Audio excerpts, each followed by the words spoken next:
The radical changes and trends that are sweeping this planet have exposed us to the level of vulnerability we have as a people, both on household and business level, getting us to think on how we can mobilize funds for long-term investment. Tonight, we speak to an expert from Capital Markets Authority. Take a look.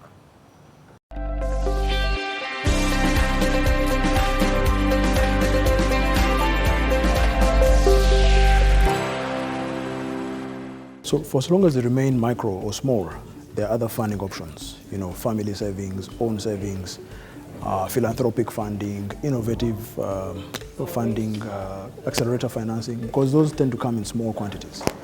But as they grow bigger, they need to have a vision of growth where they can now tap into corporate banking, private equity, corporate bonds, and ultimately public listing. That is really what is known as the financing escalator. But so I really want to urge businesses out there to have a long-term, medium to long-term vision of how they want to organize their financing in the long term. And that starts from being organized, keeping proper records, being tax compliant and compliant with very many other laws, and just being an organized corporate citizen. Because when you tap into market-based financing or non-bank financing, your main source of comfort to investors is your governance. That's where they get the confidence that you're going to be able to repay. Most all repayment comes from revenue generated by businesses. So they have to be assured that these businesses are sound, the records are kept well, there's no leakages, etc. That's all about corporate governance. So there's a direct correlation between good corporate governance and access to capital. We're doing our best to expose Ugandans to the knowledge through our intermediaries. We're creating space for intermediaries to speak to the public through TV shows, radio shows, through our Investor Resource Persons program. And this is really a temporary catalyst because ultimately they need to be able to drive the marketing of these funds themselves.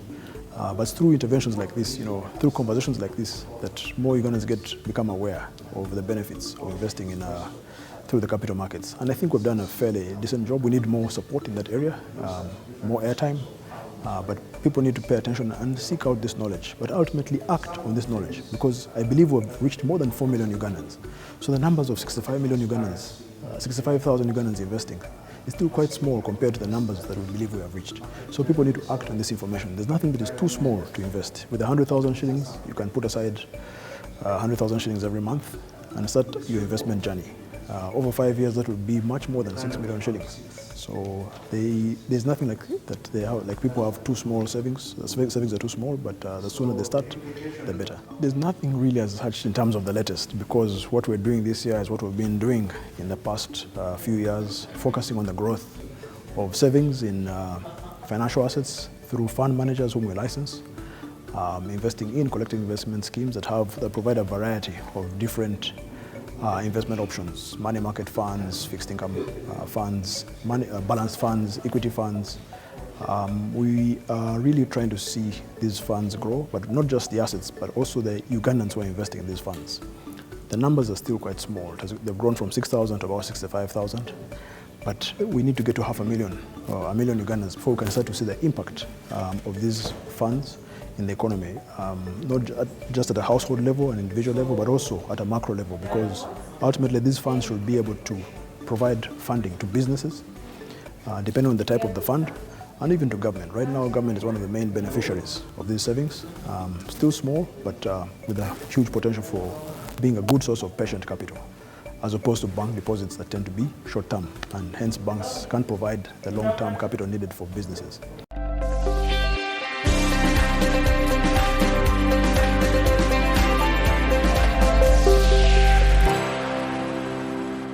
Successful businesses do well than the others because they take the energy to focus on how to protect their creations.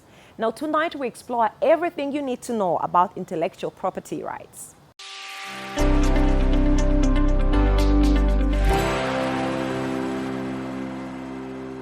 The creation and strengthening of the law on intellectual property stands to be a creator of value and assets to especially young people, helping to bridge the gap between the poor and the rich. According to Uganda Registration Services Bureau, this is offering reprieve to many young innovators who did not have the privilege of property inheritance. This law of 2019 was put there to bridge the gap between the haves and the have-nots, the people that have fixed property and those that do not have fixed property. You can use your intellectual property to finance, to get access to loans from any commercial or any financial institution. So you don't have to say, I don't have a job, I am dying, I am jobless.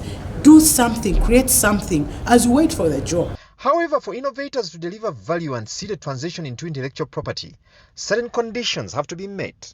Converting ideas into creative endeavors. Do they end up in becoming innovations?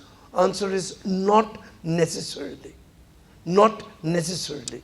But we are all involved in creative endeavors. So the question is, at what stage do these creative endeavors become innovations? Very important for us. And that's where we, as I say, we convert our thoughts into tangibles, something we can realize in the physical world. And those, when we take it to the marketplace, become innovations. Till we don't take it and people use it, it's not an innovation. Today's world and the unique challenges it presents offer great opportunities for innovators to build variable creations. Look at the Zoom creations, the Zoom communication created to cover a gap, especially in COVID-19. We knew we had other solutions.